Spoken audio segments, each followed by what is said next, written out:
Hello दोस्तों, कैसे हैं आप लोग? हम उम्मीद करते हैं कि आप लोग बहुत अच्छे होंगे और अपनी पढ़ाई-लिखाई बहुत अच्छी तरीके से कर रहे होंगे। तो ये हमारा लेक्चर तीसरा है, पहले 2 लेक्चर हो चुका है, तो आप लोग दोनों लेक्चर देख लीजिएगा, ताकि वो समझने से ये तीसरा लेक्चर आप लोग अच्छे तरीके से समझ पाएँगे। तो इस लेक्चर में हम लोग जानने वाले हैं अपचयन अभिक्रिया और संक्षारण और विकृत गंधिता को। अगर आप लोग हमारे चैनल पे नए हैं, तो इस प्यारे चैनल फ़ील ऑनलाइन क्लासेस को आप लोग सब्सक्राइब कर लीजिएगा, ताकि कोई भी वीडियो हमारा यूट्यूब पर आए, तो सबसे पहले वो आपके पास चला जाए और इसका आप लोग आनंद ले सकें। तो सबसे पहले हम लोग जानते हैं उपचयन अभिक्रिया क्या होती है। इन दोनों का हम लोग क्या करते हैं, उपचयन और अपचयन में हम लोग डिफरेंट के अनुसार क्या करेंगे, इसका परिभाषा हम लोग जानेंगे। तो एक और लिख लेते हैं हम लोग उपचयन अभिक्रिया, ये रहा हमारा उपचयन और इधर रहा हमारा अपचयन। एक एक करके इसमें हम लोग जानेंगे। सबसे पहले जानते हैं हम लोग उपचयन क्या होता है। उपचयन में क्या होता है, ऑक्सीजन जुड़ता है और हाइड्रोजन का क्या होता है, त्याग होता है। ऑक्सीजन का योग और हाइड्रोजन का त्याग होता है, उससे हम लोग बोलेंगे उपचयन अभिक्रिया। और अपचयन अभिक्रिया जिसमें क्या होता है, ऑक्सीजन का ह्रास होता है और हाइड्रोजन का क्या होता है, योग होता है। यानी कि दोनों एक दूसरे के क्या होते हैं, पूरक होते हैं, मतलब विपरीत होते हैं। तो इसे हम लोग क्या करते हैं, जान लेते हैं। सबसे पहले इसमें हम लोग इसका हम लोग डिफरेंट जानेंगे, फिर उसका लास्ट में हम लोग उदाहरण जान लेते हैं। या पहले हम लोग उदाहरण से समझ लेते हैं, फिर इसके बारे में लिखेंगे। जैसे कि यहाँ पर देखिए लोग, यहाँ पर क्या है, H2+O2, ये बनाएगा हमारा H2O, यानी कि हाइड्रोजन क्या हुआ, हमारा ऑक्सीजन जुड़ा तो ये हमारा H2O बन गया। जिसमें कि C+O2, तो ये बन गया CO2, यानी कि कार्बन में क्या हुआ, ऑक्सीजन जुड़ा तो CO2 बन गया। एक और क्या हो गया, CH4+O2, तो ये बन गया CO2+H2O। CH4 में से क्या हुआ, इसमें से मीथेन में से हाइड्रोजन का क्या हुआ है, वियोग हुआ है और ये ऑक्सीजन से जाकर जुड़ गया है। और ये जो कार्बन है ये भी क्या हुआ है, यहाँ पर ऑक्सीजन से जुड़ गया है। यानी कि इसमें हाइड्रोजन का वियोग हुआ है और ऑक्सीजन का योग हुआ है। यानी कि जिसमें क्या हुआ, ऑक्सीजन का योग होता है और यहाँ से हाइड्रोजन निकलकर यहाँ पर आ गया है, यानी कि हाइड्रोजन का वियोग हुआ है। तो लिखेंगे कि जिस अभिक्रिया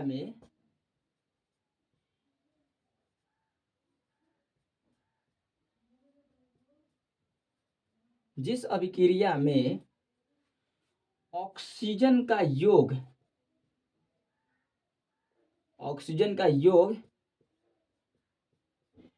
एवं हाइड्रोजन का ह्रास होता है, हाइड्रोजन का क्या होता है, ह्रास होता है, ह्रास होता है, उसे हम लोग बोलते हैं उपचयन अभिक्रिया बोलते हैं। इसमें होगा कि इसमें होता है, जैसे कि इसका एक उदाहरण ले लेते हैं। जैसे कि ZnO+C, तो ये बनेगा Zn+CO। एक और उदाहरण जैसे ले लेंगे, H2S+Cl2, तो ये बन जाएगा HCl और ये हो जाएगा S, इधर बन गया। अब इसे हम लोग क्या करते हैं, बैलेंस कर लेते हैं। तो यहाँ पर क्या हो जाएगा, दूसरा हो जाएगा, दो हो जाएगा, दो से करेंगे हाइड्रोजन में गुना, तो दो हाइड्रोजन यहाँ पर हो गया और यहाँ पर Cl2 दो हो गया। ये हमारा क्या होगा, बैलेंस हो गया। इधर भी क्या हमारा बैलेंस है। अब लोग इसके अनुसार हम लोग जानते हैं कि अपचयन क्या होता है। इसमें क्या हुआ, ZnO+C से हम लोग अभिक्रिया कराए हैं, तो Zn और कार्बन यहाँ से क्या हुआ है, ZnO से ऑक्सीजन का क्या हुआ है, वियोग हुआ है और ये C से जाकर क्या कर लिया है, ये जुड़ गया है। और इसमें H2S में से ये क्या हुआ है, धातु S निकल गया है और इसमें Cl2 से जाकर जुड़ गया है, यानी कि ये HCl बन गया। इसमें हाइड्रोजन का क्या हुआ है, योग हुआ है और इसमें ऑक्सीजन का क्या हुआ, वियोग हुआ है। तो लिखेंगे जिस अभिक्रिया में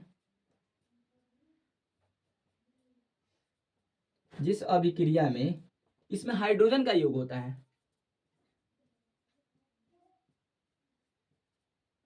हाइड्रोजन का योग एवं ऑक्सीजन का ह्रास होता है, ये दोनों क्या होते हैं, एक दूसरे के विपरीत होते हैं। ऑक्सीजन का क्या होता है, ह्रास होता है, ह्रास होता है। एक और जान लेते हैं, इसमें क्या हुआ, इलेक्ट्रॉन का क्या होता है, त्याग होता है, और इसमें इलेक्ट्रॉन क्या होता है, ग्रहण करते हैं लोग, इलेक्ट्रॉन का ग्रहण होता है। तो आप लोग जान गए कि उपचयन अभिक्रिया, अपचयन अभिक्रिया, इसके ये उदाहरण रहेंगे। हम इसे बैलेंस कर लेते हैं, यहाँ पर 2 और यहाँ पर 2, ये बैलेंस हो गया। अब ये हमारे उपचयन और अपचयन अभिक्रिया जान गए। रेडॉक्स अभिक्रिया क्या होता है, उपचयन और अपचयन अभिक्रिया जब साथ साथ होती है उसे हम लोग रेडॉक्स अभिक्रिया कहते हैं। एक उदाहरण के अनुसार इसे हम लोग जान लेते हैं, पहले इसे हम लोग मिटा लेते हैं, आप लोग इसे नोट कर लीजिए, फिर जानते हैं हम लोग रेडॉक्स अभिक्रिया। जानते हैं हम लोग रेडॉक्स अभिक्रिया क्या होती है। तो इसका बहुत ही आसान डिफिनीशन हो जाएगा, जब लिखेंगे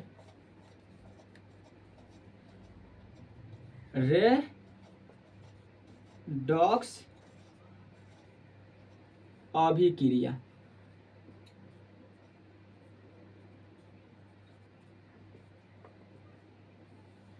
ये दोनों क्या होती है, इसमें उपचयन भी होता है और इसमें अपचयन भी होता है। उपचयन और अपचयन साथ साथ होती है।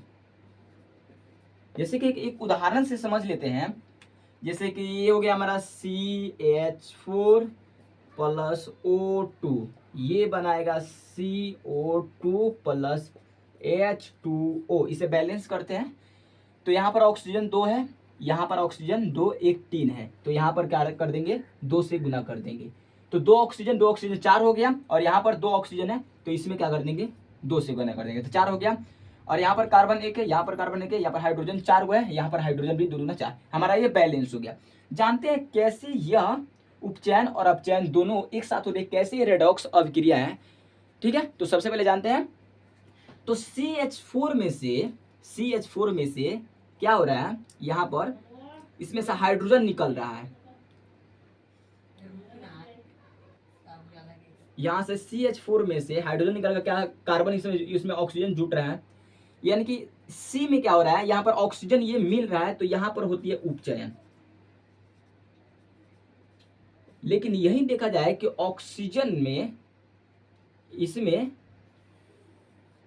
हाइड्रोजन मिल रहा है, ये जो हाइड्रोजन ये ऑक्सीजन से जुड़ा है, तो यहाँ पर अपचयन हो रहा है, अपचयन होता है। इसमें उपचयन और इसमें अपचयन होता है। इसमें क्या हुआ है कि उपचयन मतलब यहाँ पर कार्बन में क्या हुआ, ऑक्सीजन जुड़ा है, यहाँ पर क्या हुआ, ऑक्सीजन प्लस हुआ है, मतलब ऑक्सीजन जुटा है, ये ऑक्सीजन जुटा है और इसमें हाइड्रोजन जुटा हुआ है, तो दोनों एक साथ हो रही है, इसीलिए हम इसे रेडॉक्स अभिक्रिया बोलते हैं। अब हम लोग जानते हैं उपचयन अभिक्रिया और संक्षारण को जानते हैं, तो इसे नोट कर लीजिएगा, वीडियो को दोबारा भी देख लीजिएगा ताकि अच्छे से समझ में आ जाए। अगर वीडियो आप लोग को अच्छी लग रही है तो इसे एक लाइक दीजिए और अपने दोस्तों में शेयर कीजिए, ताकि हमारा भी मनोबल बढ़े और आगे वीडियो बना पाए। जानते हैं हम लोग संक्षारण अभिक्रिया क्या बोलते हैं। संक्षारण, संक्षारण से ही आप लोगों को लग रहा होगा कि ये संक्षारण मतलब संक्षारित हो जा रही होगी। संक्षारित मतलब कि यह उसका जो परत होता है, ऊपरी परत होता है, ये खराब हो जाना। लिखेंगे ये जो संक्षारण अभिक्रिया होती है ये उपचयन के कारण होती है, उपचयन के कारण। इसे आप लोग नोट में लिख लीजिएगा, नोट में लिख लीजिएगा कि उपचयन के कारण, उपचयन के कारण संक्षारण अभिक्रिया होती है, संक्षारण अभिक्रिया होती है। उपचयन के कारण क्या होती है दोस्तों, ये संक्षारण अभिक्रिया उपचयन के कारण ही होती है, क्योंकि उपचयन में क्या होता है, ऑक्सीजन का योग होता है और हाइड्रोजन का भी योग होता है। और इसका परिभाषा कहता है कि जब कोई पदार्थ, लिखेंगे जब, इसका परिभाषा लिखेंगे जब कोई पदार्थ, जब कोई पदार्थ नमी, वायु आदि के, नमी हो चाहे वायु आदि के संपर्क में आती है, संपर्क में आती है, आती है तो इसके कारण, तो इसके कारण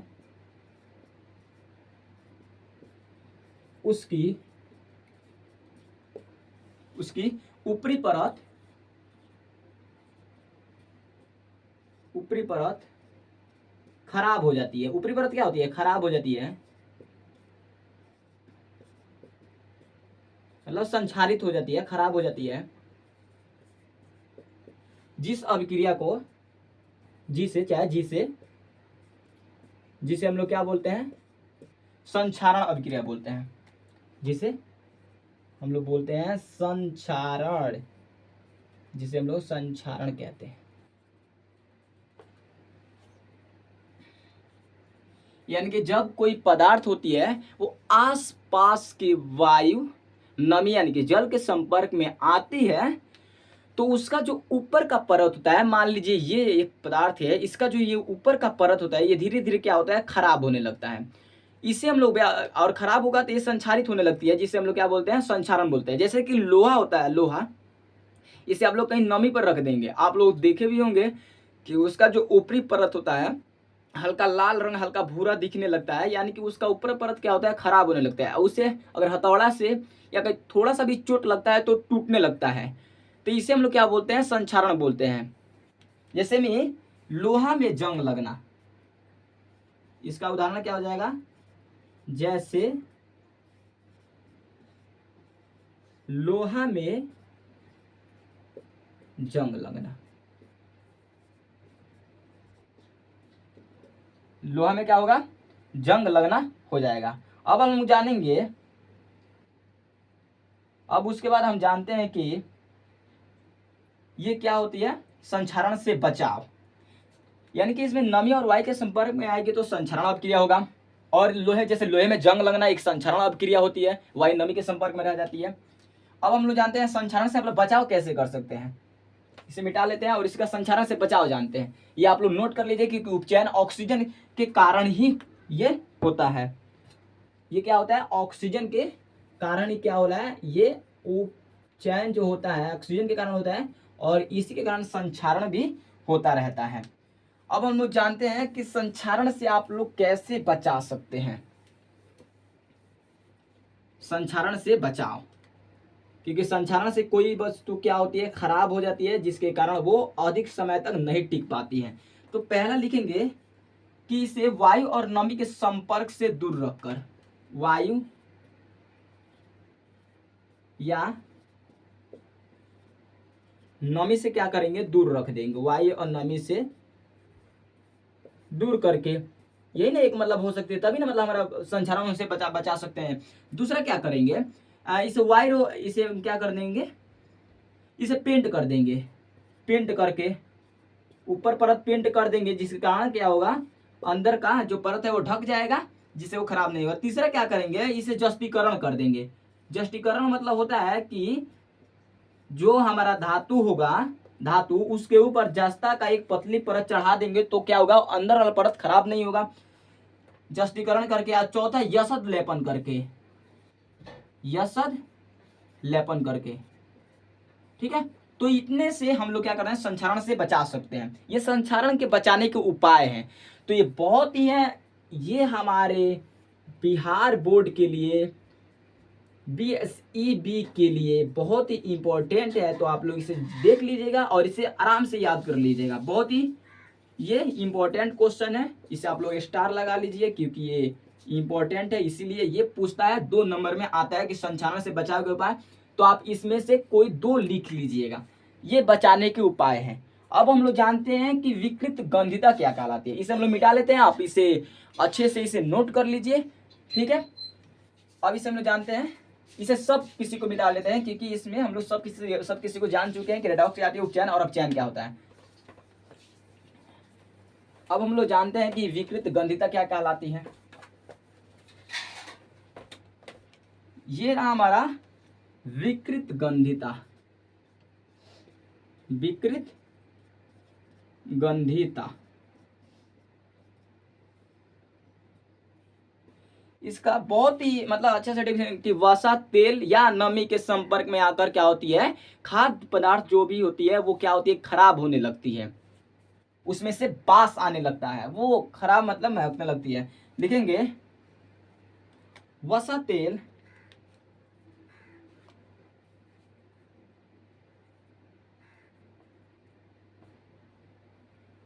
वसा युक्त तैलीय, वसा युक्त तैलीय तैलीय पदार्थ का खराब होना, वसायुक्त तैलीय पदार्थ का खराब होना, जिसके कारण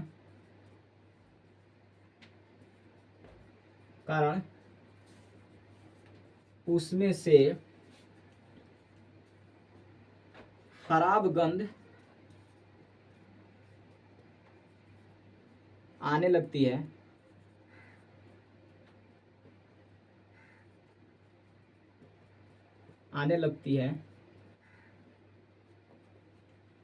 उसे विकृत गंधिता बोलेंगे। उसे क्या बोलेंगे हम लोग, विकृत गंधिता।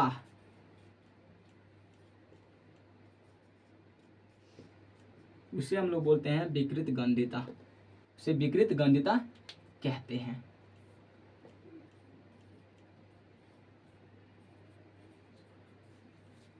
यानी कि जो भी वसा युक्त मतलब वसा जो तैलीय पदार्थ होता है वो क्या होता है, खराब होने लगता है, उसे हम लोग क्या बोलते हैं, कई दिनों तक रखने तक वो क्या होता है, खराब हो जाता है, ऑक्सीजन से, नमी से, ये सब क्या होता है, खराब होने लगता है, जिसे हम लोग क्या बोलते हैं, विकृत गंधिता बोलते हैं। इसे विकृत गंधिता बोलते हैं। जैसे कि अगर बासी खाना भी हो जाता है, ये भी विकृत गंधिता का शिकार है, बासी खाना हो जाना ये भी क्या है, विकृत गंधिता का शिकार हो जाता है। ठीक है, अब हम लोग जानते हैं कि विकृत गंधिता के उपाय क्या हैं। इसे हम लोग मिटा लेते हैं, आप लोग उतार दीजिए इसे। जानते हैं इसके बचाव के उपाय क्या हैं। उपाय क्या है विकृत गंधिता के बचाने से, उपाय क्या है इसका उपाय क्या है कि इसे क्या करेंगे, वायुरोधी बर्तन में रख देंगे, यानी कि जहां पर वायु ना पहुंचे, यानी कि ढक कर रख देंगे वायुरोधी बर्तन में।